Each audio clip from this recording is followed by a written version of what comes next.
orang-orang seperti menantu Rizik dan orang-orang yang berdemo kemarin, itu emang orang-orang yang nggak mikir, yang emang nggak mau diatur, yang nggak tahu bedanya antara rel kereta api dengan speaker masjid. Speaker masjid itu masih bisa diatur volumenya, bisa naik turun, dan ada pengendalinya, ada manusianya gitu, yang bisa mengendalikan. Sementara rel kereta api, itu besi, benda mati, nggak ada otaknya, suaranya nggak bisa dikecilin, nggak ada volume, pengaturan volumenya nggak ada.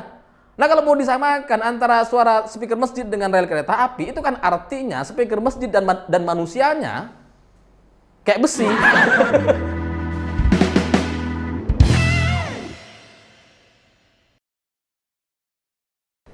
Selamat malam para mantan, selamat malam untuk semua kalian yang sudah muak dengan PA 212. Yang PA.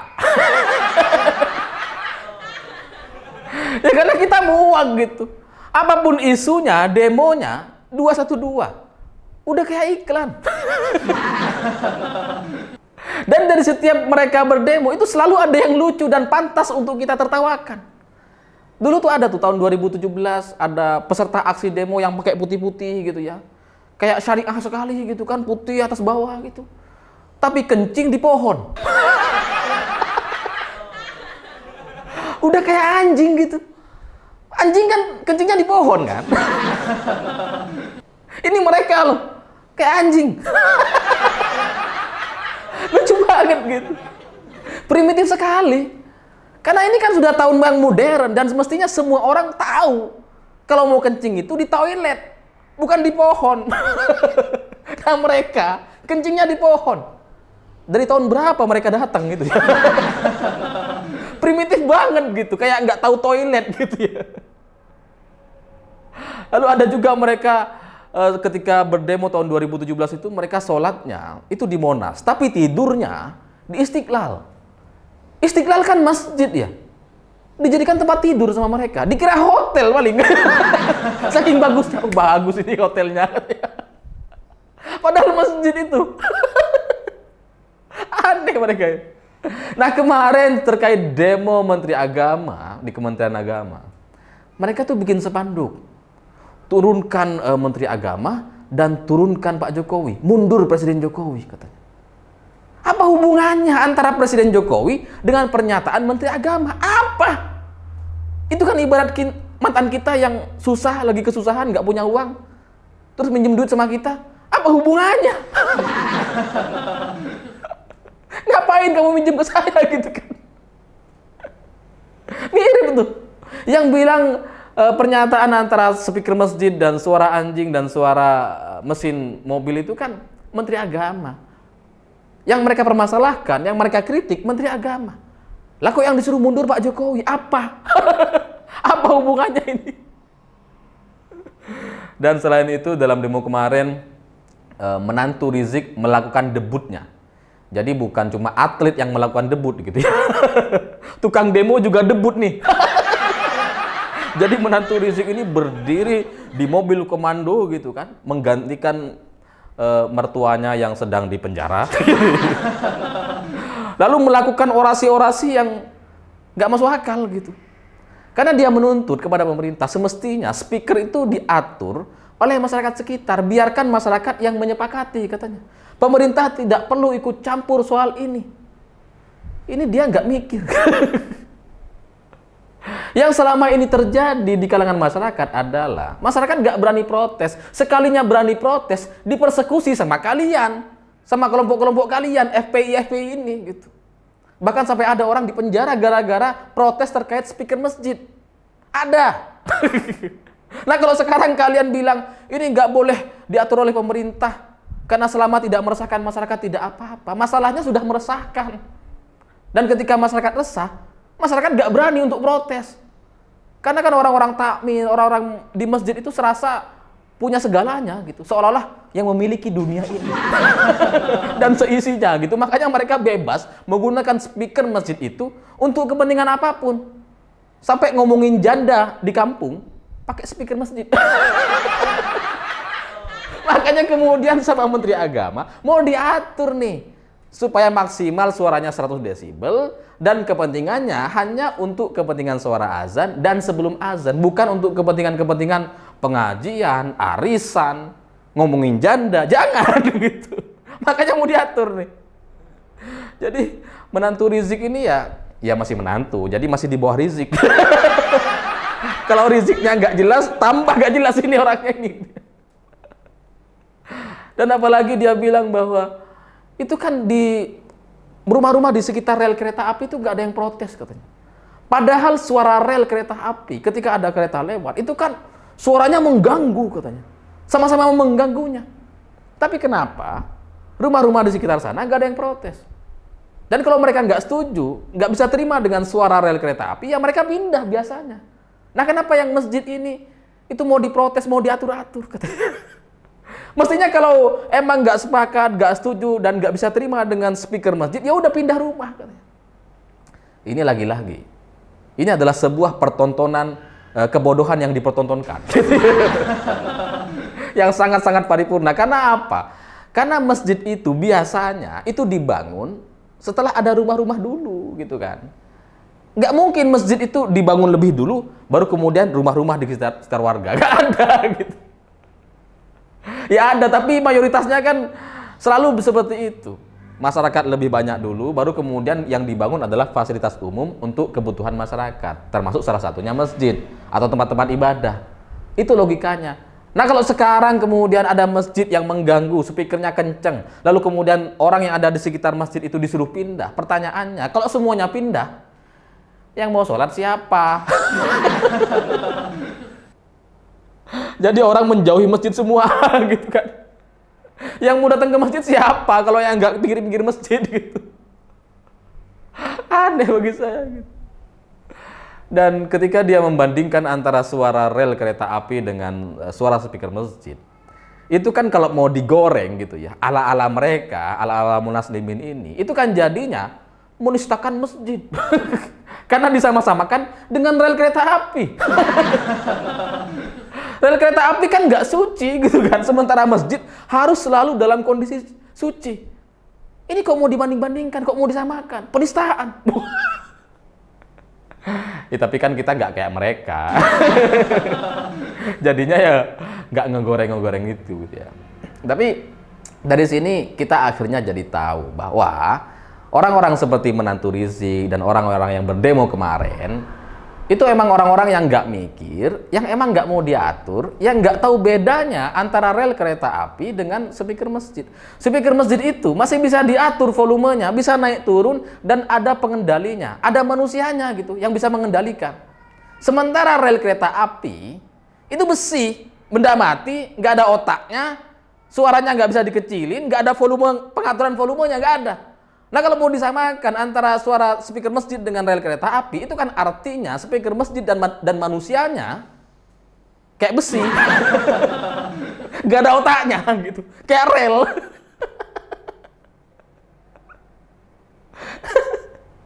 Kasihan banget gitu. Kasihan sekali dengan orang-orang yang gak mau diatur ini gitu. Mestinya kalau mereka mau menghargai diri mereka sendiri, mestinya ya mau diatur. Kalau nggak mau diatur jadinya ya kayak besi tadi, benda mati yang nggak punya otak gitu. Dan dari kejadian kemarin, demo-demo yang dilakukan oleh kelompok Munaslimin 212 yang PA ini gitu ya, PA 212, kita jadi lihat sebuah program, bukan program sih, cara sholat yang agak berbeda gitu. Karena ada videonya tuh, ada orang berdiri di atas, itu nggak ngerti deh, dia itu sebagai makmum apa sebagai imam. Tapi di belakang, nggak mungkin imam gitu, imam pasti di depan, ada imamnya gitu. Nah dia ini gitu ya, rukunya 2 kali. Habis ruku lagi. Dia kayaknya bingung tuh, dia ini mau sholat sendiri gitu ya, atau ikut jamaah yang ada di bawahnya. Terus ketika lihat, nanggung ikut jamaah. Biar dapat pahalanya lebih banyak. Dan dia bisa dipastikan dia nggak paham soal konsep sholat gitu.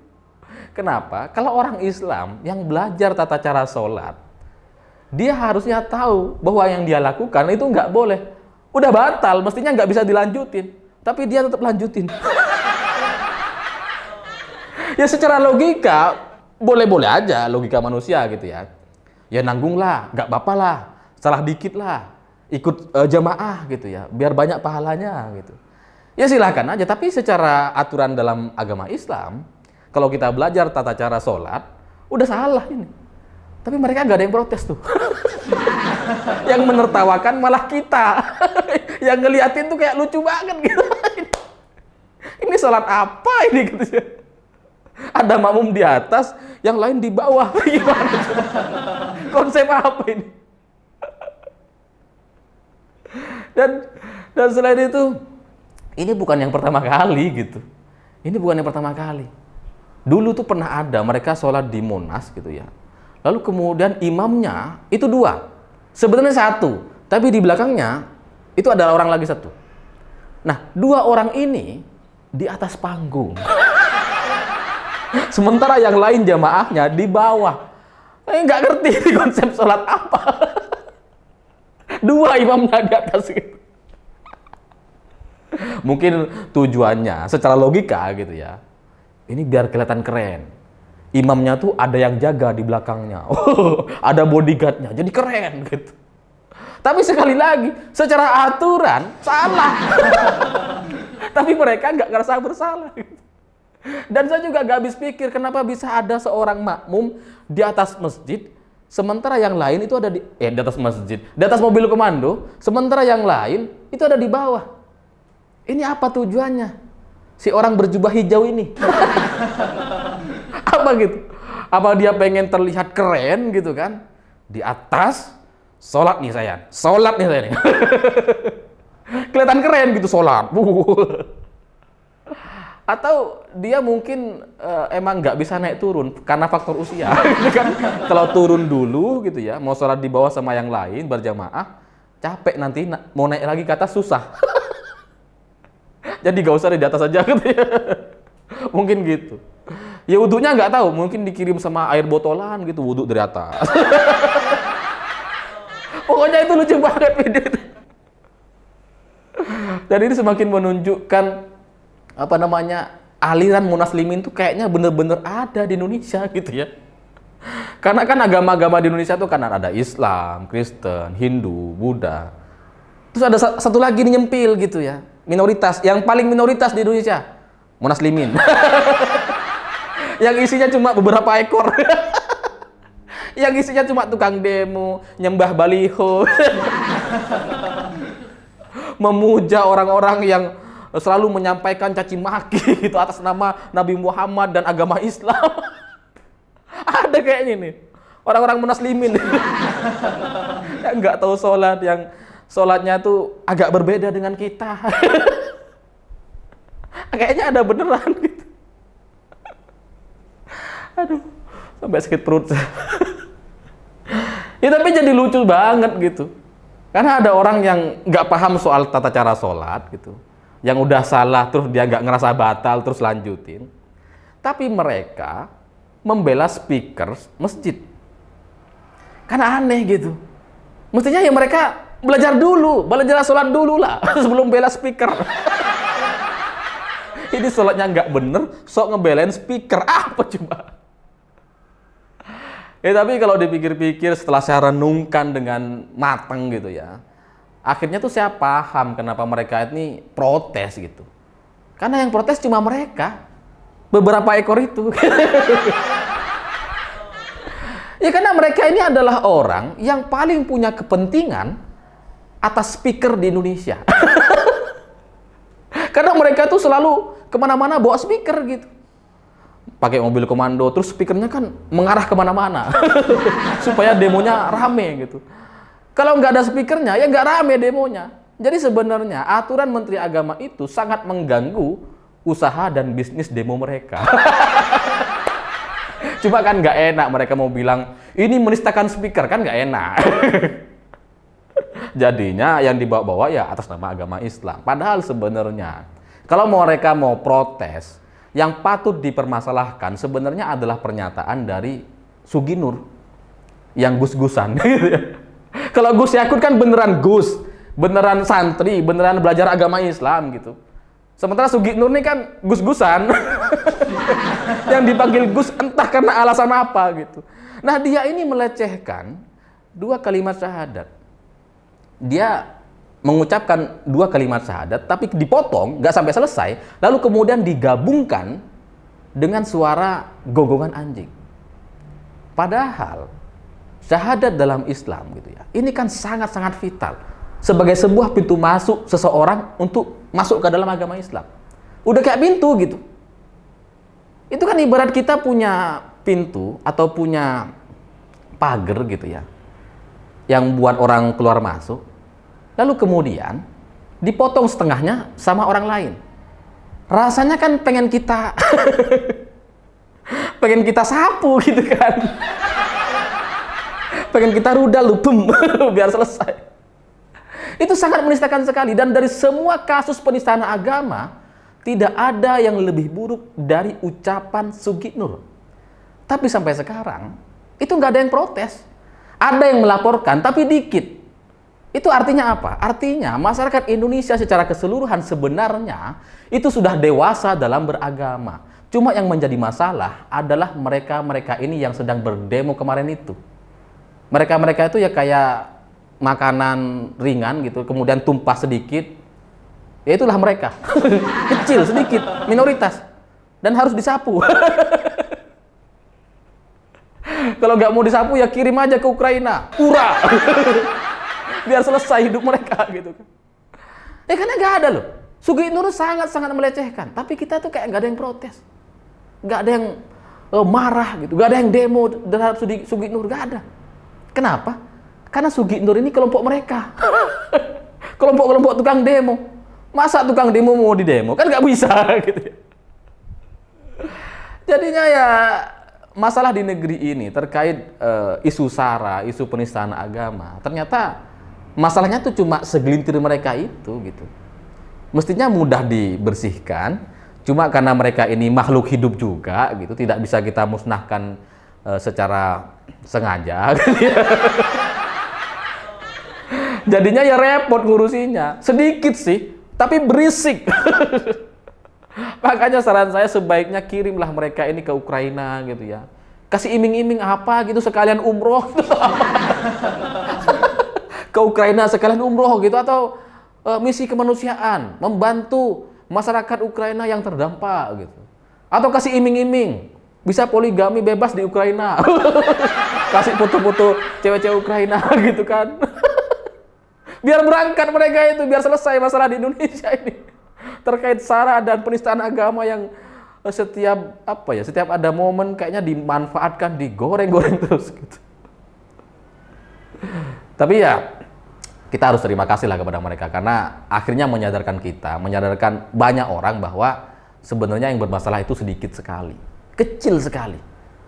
Dan ya semoga kita doakan mereka ini cepat pergilah. Pergi ke tempat mereka masing-masing, ke tempat asalnya yang entah di mana di negara yang berkonflik itu kan. Mereka kan asalnya dari negara sana. Saya pikir itu. Terima kasih sudah menonton. Begitulah kura-kura.